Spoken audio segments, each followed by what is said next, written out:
are all barking. Let's get this little sucker fired up. Oh yeah, baby. Show me what you're working with. Boy, that thing's glorious. Glorious. Glorious. The old hypercube never lets me down. Yo, Jar Jar Jinko with the guan. Yo, Hill's first paw on the top of the hill. Yo, respect. Yo, fams, the lone dabber. It is the cube. You haven't seen that in a minute? Oh, there it is. Yo, freaking all its glory. In all its glory. Fam, I wasn't gonna go live. Because I just got back from a bike ride and I just grabbed some dinner. So, and I'm more hungry than I am needing to derb. You know, that's what I'm saying. You ever been in that situation? I'm sure you have. Yeah, Thursday treating the Lorax pretty well, lone dabber. It's like keeping it going through the week into the strong. You know, is what I'm saying. Yep. So check this out. I don't know what you guys are working with tonight for dinner. Anybody else having dinner tonight right now? Yeah. What's up, Alexander? Okay. So I went to the cart. I got myself a patty melt, and they are so good. I'm telling you right now. I'm just saying. I'm getting it. Yo, watch me as I get it right now. I just got it. Damn, that's good. I think it might even be better with you guys watching me. Wow, I never realized that. No, it might be a new thing for me. Just kidding. Oh my God. Yo, look at that. Look at that. You know, we were like a cheese string. Come here, you little cheese string. Come and get it.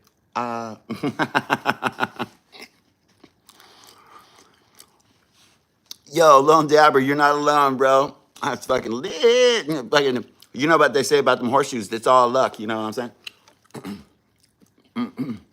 I know. I got some music. I said, I'm gonna get around to some terps. But here's the thing: I went live because I wanted to talk terps, and I won't talk with my mouth full too much.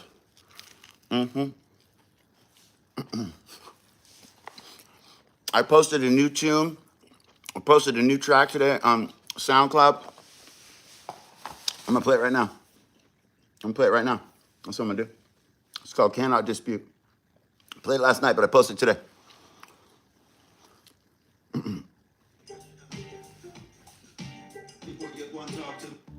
Oh yeah, here we go. Well, I'm eating my patty melt while we're playing some music. It's 7:08. I hope everybody's feeling great. Don't hate, congratulate. And in 2 minutes, I'm gonna start a little talk about. I'm gonna break terps down in layman's terms. You can take it in or you can keep it out, youths. Well, let me tell you how they youths. Don't you know? Hey, the children of the future and I cannot be this. Hardcore bird terps, banging. Cannot, cause it's the truth. Yo, check it.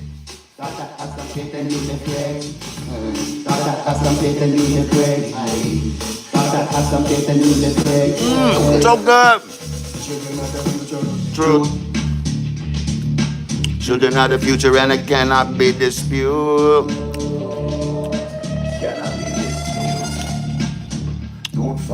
Baby Yoda, very high you will be. Of the devil is deceiving.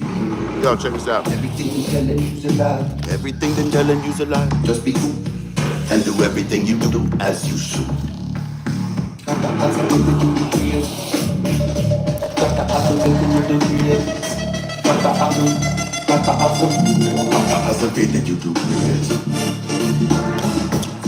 So they wind themselves to the truth. How do I know they've been cut from the road? Cut off. You can take this in or you can kick it back, you. But this year, I'll get truth.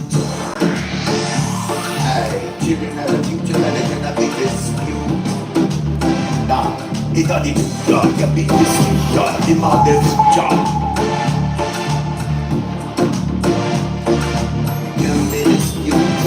Hey. Here we go, here we go.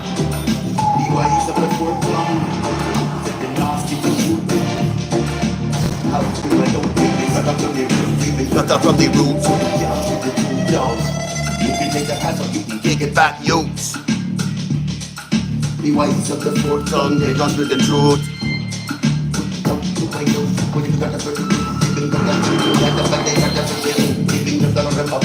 Chapter 710, fam.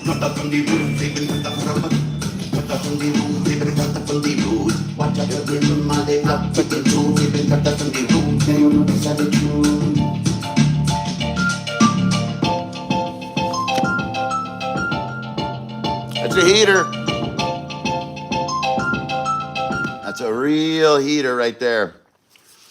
Bang him. Bang him. I'm stoked on that tune, you guys. It's called Cannot Dispute. It's in my spotlight row on my SoundCloud at Bass Case. Support the cause, support original music, support original musicians, support the proper message. A healthy message. A message that's good for universality. It's not some sexist bullshit towards women. It's not some codependent relationship nonsense. It's not something about blinging. It's not something about swanging. You know, it's more about reality.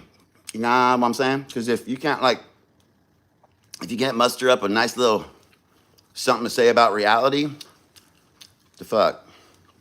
What the fuck? Drum Code Records. But respect Chicago West. You done know. It's the best.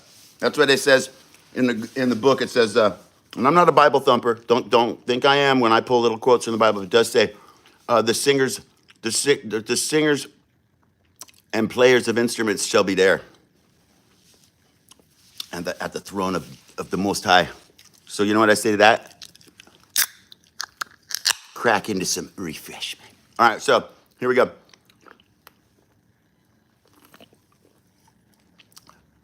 Messages are being held for review.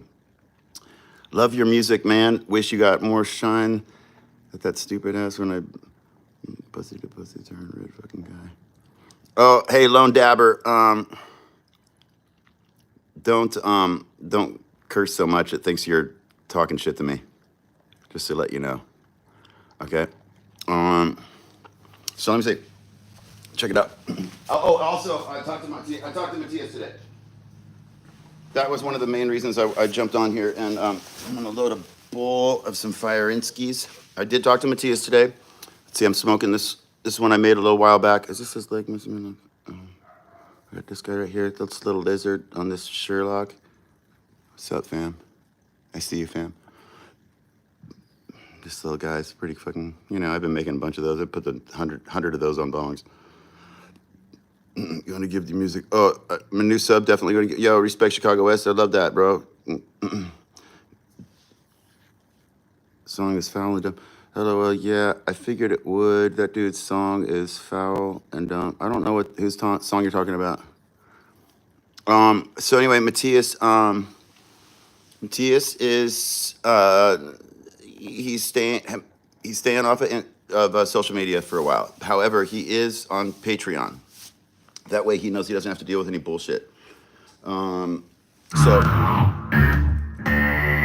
they wanna plug into your brain stem. This is another tune of mine on the spotlight. It's called Plug Into Your Brain. You'll never be the same when they plug into your brain. So they wanna tell you that it's straight organic. They gonna tell you that it's straight organic. All my music, I make all of it, arrange it, perform it, write it, master it. It's on the face. Almost here.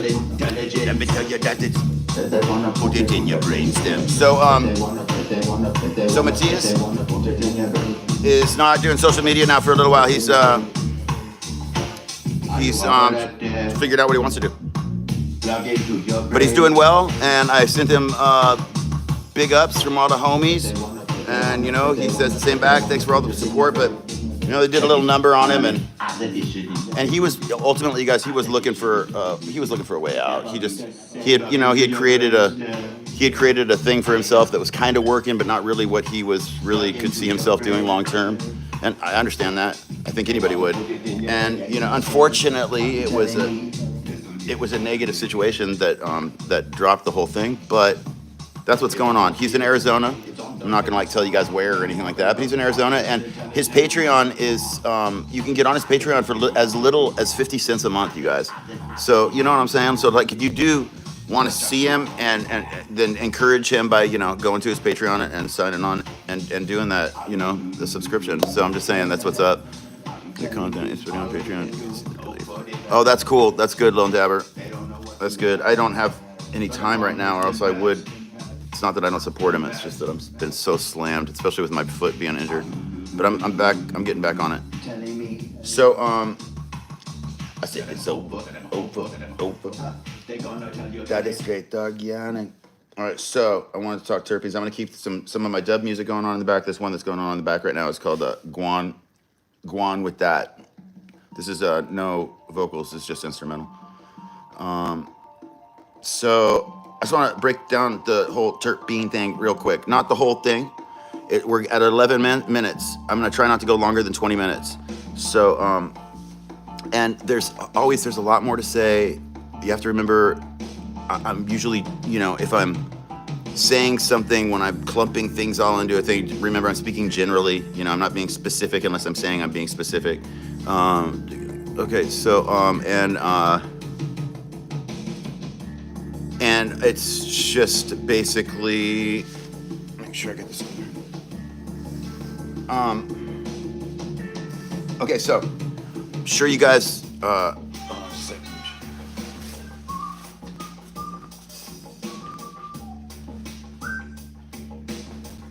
okay, so I'm sure everybody's heard of, you know, like the basic 5 or basic 7 terpenes that are found in cannabis, you know, from limonene to pinene to chirophyllene to linalool and I mean there's 7, and I'm not really specifically wasn't gonna. I'm sure I could label them off if I had to in a test, but I don't know if I could.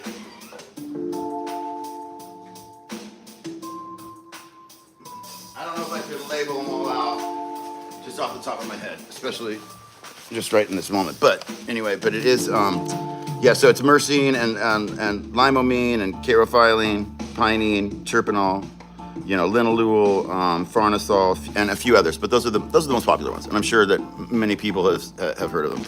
And so, and you people have probably also heard of monoterpenes and sesquiterpenes. Most people probably haven't heard of diaterpenes, but those do exist as well. And so I just am going to briefly explain very, like in very layman terms, what that is. If you guys have any questions along the way, you know, you can hold them for just a second, see if I answer them. But if not, feel free to ask. But I just want to get everybody on the same page.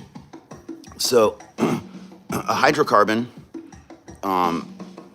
extraction, butane, terpenes in general are hydrocarbons. And hydrocarbons are exactly what they say they are. They're hydrogen and carbon molecules that are together. And so hydrocarbons are the main, they're the main constituents, the main attractors of the terpene. And then the terpenes are made with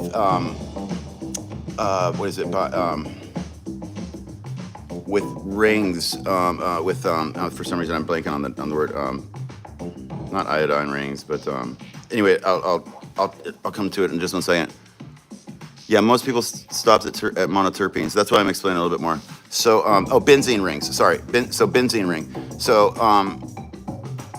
So basically, think of these things as, so the hydrogen and the carbon, they form themselves in a line like this, and then, you know, just like a little like it's a building block. Okay, it's like something that can support other things. In this case, the ring that I was at, the whatever I just said. I'm so big, so fucking lit.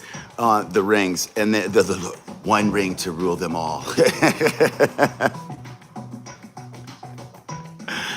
Okay, so The monoterpenes, so they've got these rings, and they think of them like a Lego. You know, like the rings have like a. So monoterpenes are a configuration of 10. Yeah, thanks, Ben. The Ben's. Ben. I wanted somebody's name to pop up as Ben, so that I could be like, oh, there he is, benzene. So the benzene rings, the monoterpenes have one benzene ring, and the benzene ring consists of 10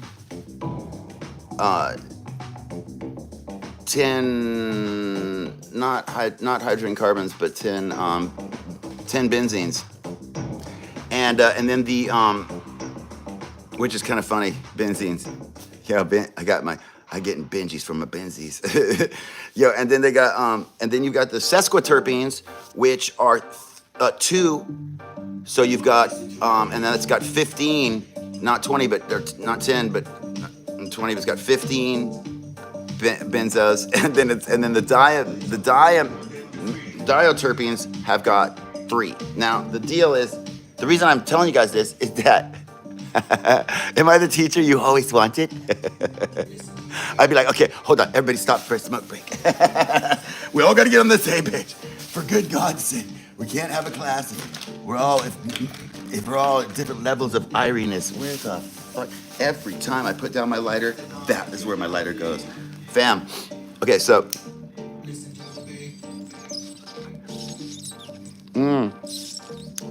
This sour snowman is so good. I really highly suggest everybody just, if they can find it. I know it's not like a common thing. Get it. It's so fucking good.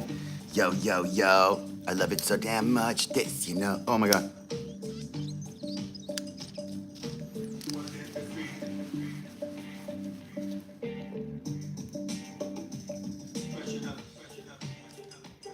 Okay.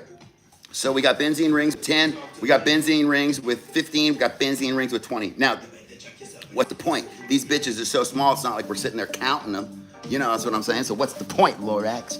Well, the point is that your monoterpenes are your lightest ones. They're your most volatile. Okay, since it's the lightest, it's gonna be the most volatile. And so hence like your limonene. Okay, so let me knock off here, show you what some of these, I know that myrcene and limonene are monoterpenes, and like carophyllene is a sesqui, pionene's a mono, terpenol is a mono, linalool is a mono. So now most of them are. You've got the, what's this one, oh yeah, humulene is a sesqui. You know what I'm saying? So, you know, most of them are going to be monos, but some of them and really significant ones are sesquis. Sesquis. If I ever get 2 animals to have mono and sesqui, that's stupid. All right, so and then the hell was I saying? Oh yeah. So here's the thing. So the reason you smell lemons, you know, like robustly above everything when you're smelling cannabis that has limonene in it, is that it is a monoterpene and it's highly volatile and it's lighter. Which trips me out. It's lighter than the sesquiterpenes. Hence the reason they evaporate faster. Damn, that trips me out. It really trips me out. Like that shit. Like, isn't it so small that it just can't get any smaller? You know what I'm saying? It's just isn't it just so small? How is that one little benzene ring with 5 extra little benzies fucking just staying back just a little bit longer than that monoterp with only them 10s? They're like, yo, we out. They're like, oh, we loved you, man. You were really popular, bro. Hate to see you go.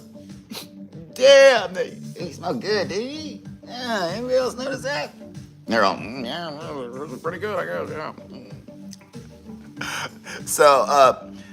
So there's that. So the reason that hydrocarbon extraction is so efficient and was really a very long overdue process because of the illegality of ganja for so long, that it was just like hash making was just in the cave, for so long, because of the legality. And so because it was illegal, that made the price of the weeds so expensive that nobody was going to make hash and take the risk of getting a small yield or not being able to sell it, or all the numerous things that could go wrong. Nobody's going to take the risk to do that when they can get $5,000-$7,000 for a pound back then. You know what I'm saying? So it's like, so hash just was not a thing that was like available, was not a thing that was wanted. People weren't asking for it. Okay, so at 7:20 or 20 minutes into it now, and I'm going to keep on going with this for a few minutes, but I did reach my little 10-minute point there because I did just want to get that little thing out about the terps and explain monoterpenes, sesquiterpenes, and also introduce diaterpenes in case nobody ever knew that those existed. And then I just wanted to tell you guys in the most simplest way why a monoterpene is more volatile than a sesquiterpene. And I think that that's a really crazy fact, and wanted to share it with you because I thought it was really neat. and then I would just going to go on to like also since I'm the voice of the terps, I thought it was important to also remind people that terpenes are responsible for like a lot more than just making your weed smell good. They're like a bunch of pinene released from pine trees in the forest can bring condensation, enough condensation to form a cloud and make it rain. So, and that's a fact. So, terpenes be involved in making weather, you know what I'm saying? They'd be, not only whether you are going to pick that nug or not over one, but actually whether it rains on your head, you know what I'm saying? And so, yo, vibrant die, I see you, but the guan, I'm just giving a little terp talk here. And so, it's important to know that about the terps, that they're, they're everywhere. Terps get around. Terps get around hardcore. So I also wanted to say, the reason in extraction in BHO, the reason that is it was such a beneficial, well, it wasn't beneficial in the sense that it had been there doing butane had been extracting other different products for long before it got ganja. But the reason that it works so good with ganja is that THC, the oil, has a polarity of 0, neutral, a neutral polarity. You can either in a organic chemistry, you can go from 0 to +3 or 0 to -3, as it can be a charge of an organic substance. And so THC oil and butane are both hydrocarbons, and they both have a polarity of 0, okay? So like propane is a hydrocarbon, but it has I'm sorry, I don't know if it is, I know it's hydrocarbon, but I can't remember if it's negative or +1. So you still get like THC and some terpenes, but you don't get the vast majority of the compounds that are available as when butane does it. And so also, the temperature that butane is at under vacuum is, it's like 132 degrees Celsius. It's like fucking cold. Like it's really cold. So hence, it's 100. Yeah, it's like 132. Yeah, I think it's 132 degrees below 0. Hence, it evaporates at 32 degrees, right? It boils, not evaporates. It's boiling at 32 degrees. So it is, which makes it very easy to transfer throughout a closed loop unit, because with temperature, when hot water touches the stainless steel, the butane inside reacts very quickly because it wants to boil at such low temperatures. So not only is the majority of your extraction, your extraction is going to be very complete with only like a 1-minute soak time. You can't get more. You could, if you soaked your batch for 1 minute and then blasted it through and did the same thing but soaked it for 4 hours, you wouldn't get more extract. That's just saying. That's crazy if you think about it. So, because, and that's why they call it blasting, because it's not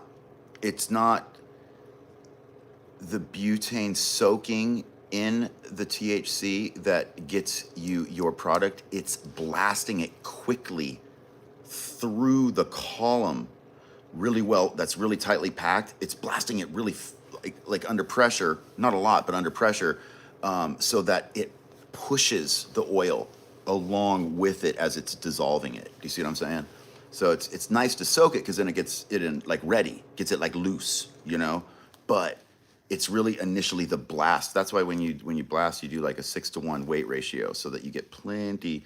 Like I've known plenty of people that just do a 5-to-1 because it just seems easier for them to do the equations or whatever. But when you blast 6-to-1, you're like there's nothing left. Like all the filters, and if you use like any paper filters, there's no coloration. It's all back to like white because everything has just been washed.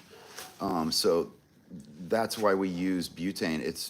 It was known even before cannabis was used for cannabis. It was known as the holy grail of solvents for organic extraction purposes because of its low boiling point. So, there's a lot of reasons, there's only so much time that anybody has at any given time. And if you're a grower and you have a lot of product, that you're just, that you're working with, and, then all of a sudden you got, your trimmers come in, and all of a sudden you've got all these bags of trimmed leaves. It's a lot of extra work to consider that now, after, all that work is done in the grow, well, now I'm going to jump on it and make hash. You know what I'm saying? Some people do that. Most people who do that grow all the flower to make the hash. They don't sell the flower too. Now, back in the day, people weren't doing that. You were growing the flower to, fucking have a beautiful flower and sell the flower. But, now people, they're consciously trimming and saving that byproduct of the flower to go to extraction. And even just the conscious intent to save your trim and keep it separated in flavors, it makes a world of difference in the outcome of the product. Fire in, fire out. It's like conscious effort, not conscious effort, is basically the same as fire in, fire out, is my point. And so, rain is terp tears, and there's somebody else saying the message is held for view. Yo, respect. I don't know why it's being so picky, but Jeff said that was fucking poetry, and here I'm gonna show it. Yeah, I'm sorry. And for some reason the fucking computer's no, we want you to make sure you check this message and sure that's all right. It's a whole nother. That's a topic for a whole nother video. I hate fucking YouTube censorship bullshit so fucking much. Anyway, I don't want it to throw me off what I was saying, but so there's a lot of value in product that, byproduct of the flower, of course. Still, obviously, people say duh to that. Like, why would you even say that? Some people might even think. But the thing is you guys, in the 90s, the years before that, every year before that, when it was all legal, man, people threw their trim away. People threw their trim away, straight up. We didn't know that there was enough oil. We didn't collectively know. I'm sure there might have been a few people, but they were growers that were down in like Humboldt or something like that. People that were living off the grid and growing a buco ton of weed. And we have to remember that hash was a thing, and for through time, because you can't smoke, seeded weed. It's not good. So, and they weren't making sinsemilla till the 1970s. So it's like, if you just find these buds, they still smell great. You want as much to do with those buds as you can, but smoking them, unless it's in a campfire, in a fireplace or whatever, is just not, it doesn't work. So, you make the charas, you make the hash. And so, then there were people that perfected that, and they only perfected it because they had so much of it, and it was their lifestyle. They had plants that were, the kids would put on just their little beanie, and then they would run through, in Afghanistan, they would run through, the weed fields and come out all covered in charas, in hash, and they would lay on a blanket, and the women would rub all the hash off of the kids. The kids would run back into the field until they were covered in resin again, and come back out, and do that shit all day long, and that's just what you did and it worked. So, why fix it if it ain't broken? You know what I'm saying? So then, come along 2,000 years and then BHO, well, no, not even BHO yet. Then hash starts becoming a thing again because the price of weed is starting to go down dramatically, and the system is starting to have less impact on people who might be growing, especially even smaller amounts. So the next thing is to make some fucking nice sticky glands, and see how fresh you can get your heads, and and full melt. I remember when full melt became a thing. Originally hash was not thought of in that term. It wasn't thought of in terms of full melt and can you melt it with your fingers? And there was no 5-star, there was no 5-star rating. It was, Lebanese. It was the color. It was the province and the country from where it was from. You know what I'm saying? And because it all has to do with legality. Now that it's legal, now it doesn't matter, And so now you've got these kids that are like, well, they just get really, really like hoity-toity. Like, this is the way I picture it. Like, in the 1980s, you had these polo kids that wore polo shirts with their collars popped. You know what I'm saying? And I'm like, that's lame. And I feel like the solventless, a lot of, and please remember this is where I'm saying I'm generalizing, and I love solventless extracts, so it's lame that I've got to even put a disclaimer on what I'm about to say, but don't anybody get it twisted. Like, I'm not a hater in any way, shape, or form of anything that I'm even talking about. I was just gonna say, more often than not, solventless people, especially of a younger generation, and I'm not trying to pick on anybody on here, even if you smoke solventless and are in this fucking demographic, I'm not necessarily saying you. You know what I'm saying? I might be, but I'm just saying, it's like if you're under 27, and all you do is smoke solventless, you might be a little prissy. You know what I'm saying? BHO smokers are usually just a little bit more, I don't know, they're not so worried about their dabber being clean. You know what I'm saying? That's all I'm saying. And it's funny to me because, it's like, as much as I love solventless, it's just like BHO, it opens up an entire area for hash to make its place on the table that normally wouldn't have made it. And that's a good thing because I know, and everybody else who has half of a brain and it's not a weediot knows that well-made, proper live resin is fire as fuck. And hash, when it's made properly, be it solventless or BHO, if they're made from the same product and they are done, and BHO is done properly, it'd be hard pressed, and I put my entire reputation on this, be hard pressed for somebody to do a blind taste test on those products and tell me the difference between the two. And I say that because I've done it with plenty of people, and I also know about competitions, really hoity-toity competitions, where, BHO people weren't even invited, it's a solventless only type of stuff. That's totally fine, I'm not hating on that, but I know that some of the competitions were won with BHO. And it's just facts. So it's just like, so the people that are solventless hoity-toities that are hell-bent on hating on BHO, they obviously smoke mids, because anybody who's hell-bent on hating anything sucks. Their weed sucks. Their whole vibe, they're not getting high, because when you're high, you're not hating on somebody else's stash. Like, if you think that yours might be better, you don't insult theirs, you offer them some of yours. You know what I'm saying? So, pussy clot. That was really the point that I wanted to end on. As a solventless guy who has disbanded from the solventless community, I'll back that. Disbanded from the solventless community. Lone dabber, respect. I mean, some snubs for sure. Organic growers with their hydro is the devil. So yeah, or check this out, Lone dabber. I'm going to add to that really quick. So there's two things I wanted to add to that emphasize what I'm talking about with these the hoity-toities, the solventless hoity-toity guys. At an event that I went at not too long ago, there was all these solventless guys sitting at the table that I was at, or that I sat down at. And one of the guys, they all knew each other. They all would consider each other friends, I think, until I saw this. One of the guys opens up his little lunchbox or whatever, because apparently that's the new fucking, that's just fucking gay.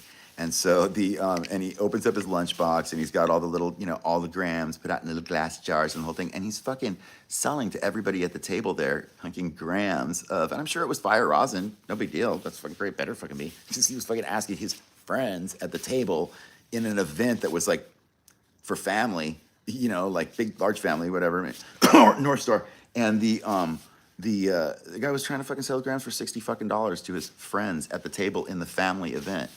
And he's lucky I didn't pipe off, because anybody who knows me just knows I'd just call a motherfucker out like that. I'd just be like, oh, dude, who the fuck? I was like, hold on, everybody, just hold on. Who in the fuck invited you and your $60 grams? Get the fuck out of here. And be like, what'd you do? Grow this in your fucking hut, in your mom's spare bedroom? You know what I'm saying? And now the weed wasn't fucking good enough to freaking to smoke, or you couldn't figure out how to cure it right because you're so fucking anxious that you washed it, and now you're selling it top dollar, and you're going to take all the money you earned to go buy weed at Archive. You know what I'm saying? I'm just like, that's not what it's about. That's not what it's about. And then people are like, oh, dude, I don't get very much when I wash. I'm like, yeah, you fucking think? And so my point that I was going to make even way back before when I started was that, when BHO came in, people who had been washing hash, like myself, for a long time, were just stoked on the idea that you could just operate a closed loop system. And that's what's so funny, is that all these fucking haters on solventless, I'm just like, unless you want to spend a shit ton of money on a fucking, on a machine that like paddles for you, which they're so expensive. You know what I'm saying? The chillers, just the dry, the freeze dryer is, going to run you from $4,000 to $7,000, and that's just enough to do a personal amount, or like a small, you can't be like, turning a lot of freaking freeze dry in an oven with 5 racks. And so, there's bottlenecks that are going to end up costing you money. I'm just saying, like, it's smarter if you really are a hash head to probably buy it than it is to try and make it yourself, because you'll get into it and realize that your crops are only once every 3 months.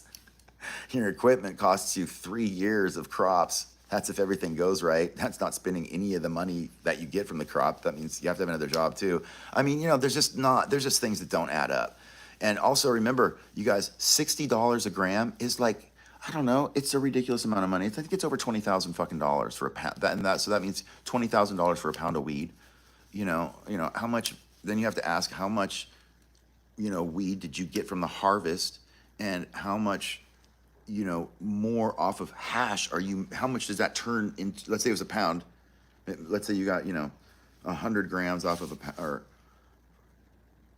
yeah, if it's a 454, you're gonna get. Yeah, so you're not even going to get a pound. There's no way you're going to get a pound off of a fucking, you're going to get like maybe 100 grams or something like that off of a pound of solventless, maybe. And so, like, how expensive does that make your weed?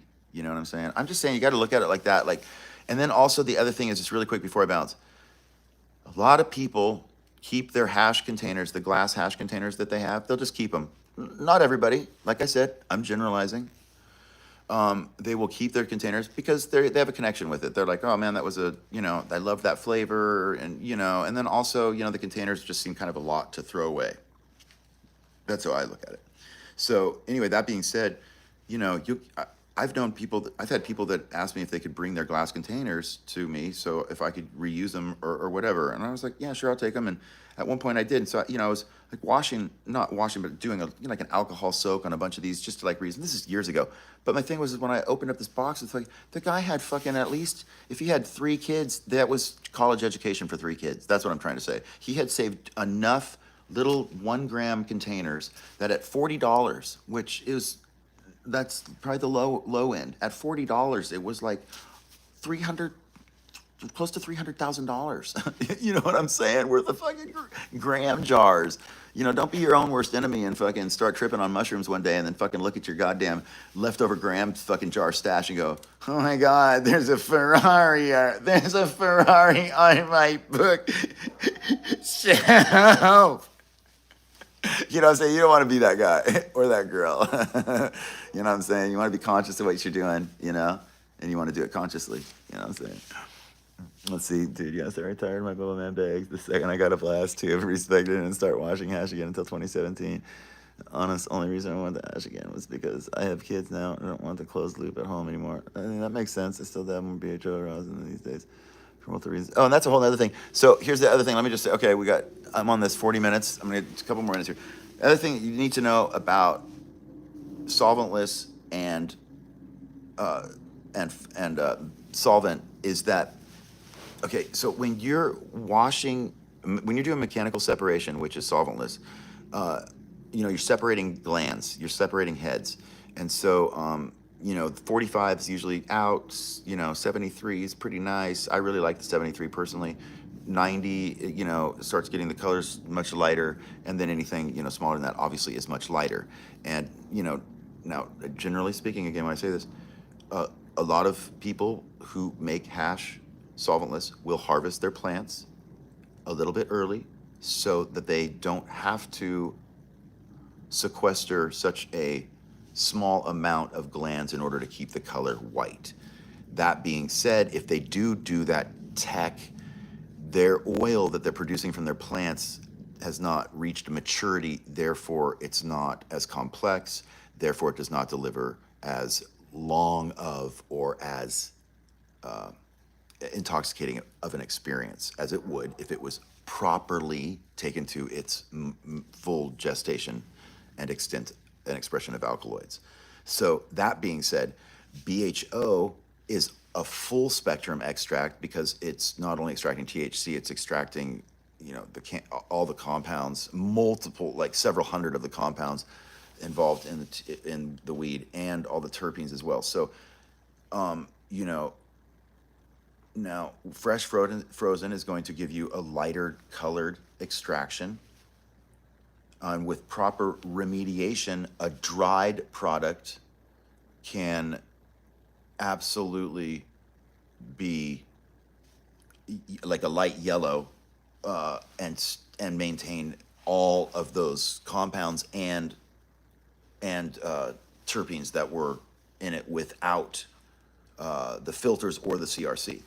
And that's proof scientifically. So my point is that I'm not trying to say that live resin is better. I am saying, though, I'm making the statement that it is stronger. It is a stronger THC concentrate. Not only generally speaking, but overall.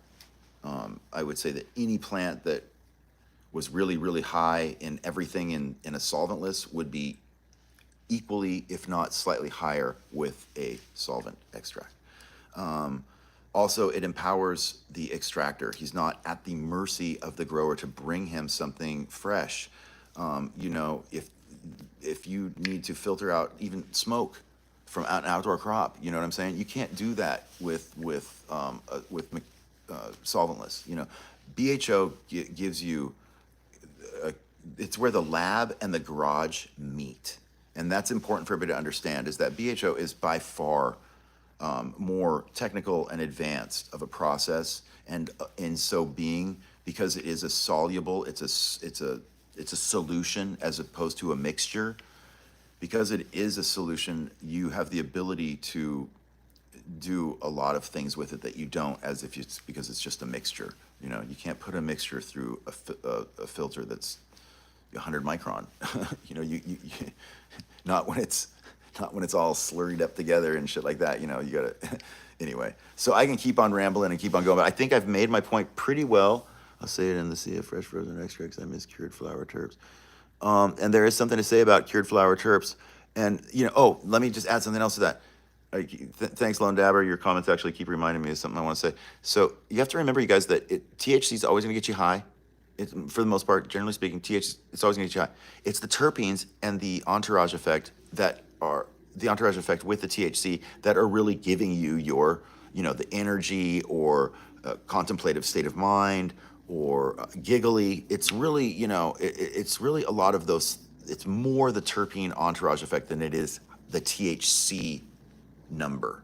You know what I'm saying? So, I mean, sure, I love my weed really strong, but I also like Obama, and Obama's like an 18, maybe a 20. It just has a crazy terpene profile, and it's just lit, and it's awesome. But my point, even beyond that, is that you have to remember, terpenes are recognized by our receptor sites very, very quickly. Like if you're smoking the same terpene for 3 days, you were super excited about it on day one, you're not going to be as excited about it as you were on day 3 because it's not doing what it was on day 1. Everybody knows that. You just have to remember that when you're smoking hash, because it's a concentrate, that experience as well is concentrated. So, you might even go in on, maybe you've got 1 gram of GMO hash, and that's the only hash you've got, and you're not a heavy dabber, but that gram's going to be gone in 3 days. By the end of that 3rd day, and that measly little gram that you've been pecking at, you're anxiously waiting for the next gram that you're going to get, because it's not doing for your head what you want it to. And so that's why when it comes to concentrates, it's great to have multiple flavors, because as a concentrate connoisseur, I know that I'm going to get tired of even my most favorite terpene in less than 48 hours. So I just keep it on rotation so that it always keeps me like this.